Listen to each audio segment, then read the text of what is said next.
मैंने सिर्फ हवाबाजी में नहीं कहा है कि मैं कुरान पढ़ी हूँ, बल्कि मैं कुरान लेकर घूमती रहती हूँ एकदम। और जैसे डिक्शनरी में वो लगाया जाता है ना मार्कर, वैसे लगा लगा कर घूमती हूँ। बहुत ज़रूरी है रखना साथ में। मस्जिदों में आज से नहीं, पिछले 77 साल से हिंदुओं को ये बताया गया है कि आपका भगवान कोई है ही नहीं। अजान की जब शुरुआत होती है वो होती है अल्लाहु अकबर, अल्लाहु अकबर, अल्लाह इज़ मोस्ट ग्रेट। उसके बाद फिर होता है 2 बार अशहदु अन ला इलाहा, जिसको हम शहादा कहते हैं, अशहदु अन ला इलाहा, अशहदु अन ला इलाहा, अशहदु अन ला इलाहा।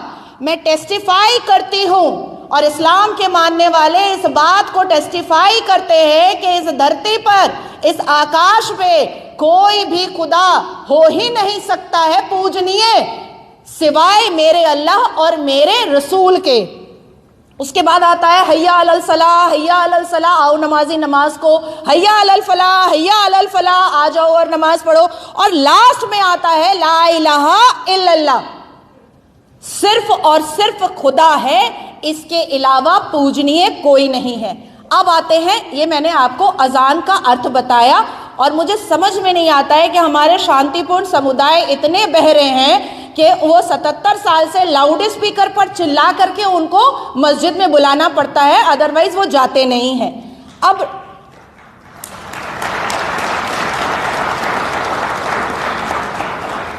अब आते हैं नमाज में। नमाज तो ये वजाहत करता है कि हिंदुओं को काफिर बोलो। नमाज तो ये सिखाता है कि हिंदुओं को चेतावनी दो, बुत परस्तों को चेतावनी दो और काफिरों को समझाओ। बल्कि आप काफिरों के लिए सिर्फ एक मैं ही जन्नत जाऊंगी भैया, यहां पर जितने लोग बैठे हैं, और मेरा भी नुकसान है जन्नत जाकर के, मुझे कोई 72 वर्जे नूर नहीं मिलने वाली, क्योंकि मैं लड़की हूं और लेस्बियन भी नहीं हूं, एकदम स्ट्रेट हूं। तो कुरान के नमाज में 4 खुल जो होते हैं वो हमें 5 वक्त नमाज में पढ़ना पड़ता है। और पूरे साल जो 365 दिन हम नमाज पढ़ते हैं 1825 बार, उसमें हम सूरे काफिरून को, खुल काफिरून को पढ़ते हैं, जिसका अर्थ भी बताऊंगी और अरबी भी बताऊंगी। खुल या अय्युहल काफिरून ला अबुदो माता बुदून वला अंतुम आबिदूना माबूद लकुम दीनकुम वलिय दीन। ए मजहब के मानने वालों, कह दो काफिरों को कि तुम जिसको पूजते हो मैं उसकी इबादत नहीं करता, और मैं जिसकी इबादत करता हूं उसको तुम नहीं पूजते हो। तो गोया काफिरों को ये संदेश दो कि तुम मेरे कभी नहीं हो सकते और मैं तुम्हारा कभी नहीं हो सकता। तो ये तो 5 बार और 1824 बार नमाज के द्वारा हमें रटाया जाता है, समझाया जाता है, बुझाया जाता है और कहलाया जाता है। लेकिन आप 1825 बार, लेकिन आप अगर नहीं खोल रहे अपनी आंखें तो ये आपका प्रॉब्लम है, ये हमारा प्रॉब्लम तो है नहीं। आपको समझाते समझाते तो अटैक करके कभी पैर तोड़वा लेती हूं मैं, कभी हाथ तोड़वा लेती हूं, कभी माथा फोड़वा लेती हूं मैं, और बाद में ये भी अफवाह उड़ जाती है कि 5 शादी नाजिया करके रखी है और उसमें हिंदू भी है, भैया पकड़ के लाओ वो हिंदू को। अब उसके बाद फिर आती है बात कि मदरसे में क्या समझाया जाता है।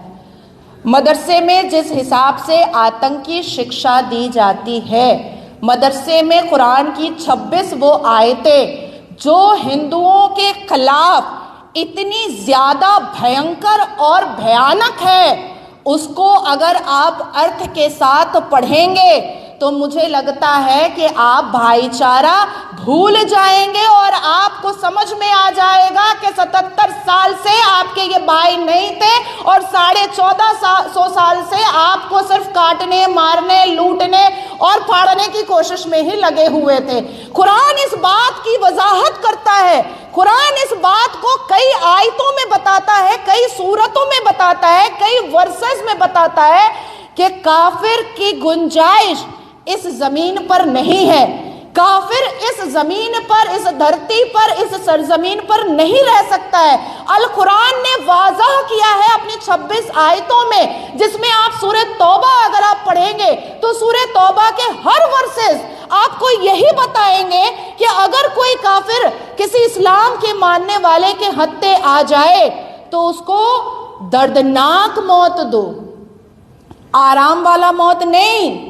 पकड़ो, कोड़े मारो, पानी में डुबाओ, गर्म पानी में डुबाओ, छाले उखाड़ो उसके घर की बहू बेटियों को लूटो और उसको ऐसी दर्दनाक मौत दो कि वो डर करके इस्लाम कबूल कर ले, और अगर तब भी ना कबूल करे तो उसके जिंदा रहने की कोई गुंजाइश बिल्कुल नहीं है।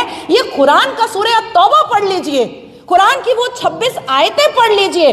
तो आपको अगर ऐसा फील होता है कि अरे नहीं बच्चे जा रहे हैं मदरसे में, अच्छी दीनी तालीम ले रहे हैं, भाई वो आपका श्रीमद् भगवत गीता है जो खूबसूरत बातें बताता है, वो आपका ऋग्वेद है जो बहुत ही टेक्नोलॉजी वाली बातें बताता है, वो आपका अर्थवेद है जो इंसान को मेडिसिन देता है बना करके, जड़ी बूटी देता है बना करके, जीरो का आविष्कार करता है, सूर्य और चंद्रमा की दूरियों को बताता है। हमारे अल कुरान में ऐसी कोई टेक्नोलॉजी या साइंटिफिकल बात नहीं है। आज भी मुसलमान कहता है कि धरती चिपटी है, आज भी कहता है, उनसे पूछा जाएगा तो यही कहेगा।